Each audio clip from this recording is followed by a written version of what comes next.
Kapogi, another day, another work na naman mga kapogi.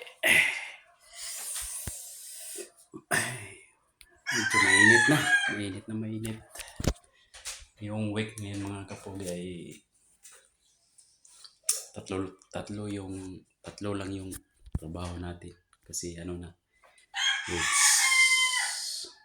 Holy Week, Thursday and Good Friday. There's no work. Pagpasakit sa ating Panginoon sa cross. Ating mga kasalanan, sa ating kasalanan nating lahat. Siya yung nagdusa, mga kapugi. Kaya suklian natin ng ng pagdadasal na sana ang mga tao ay hindi na magkaroon ng sala. Dahil kasi yung Panginoon yung nagtutubos sa ating mga kasalanan dito sa lupa. Ganyan talaga.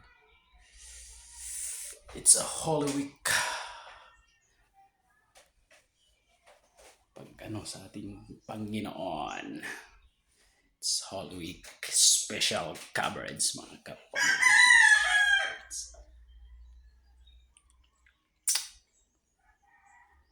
Yun?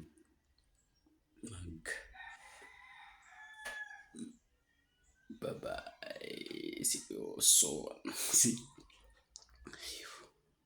tomorrow morning.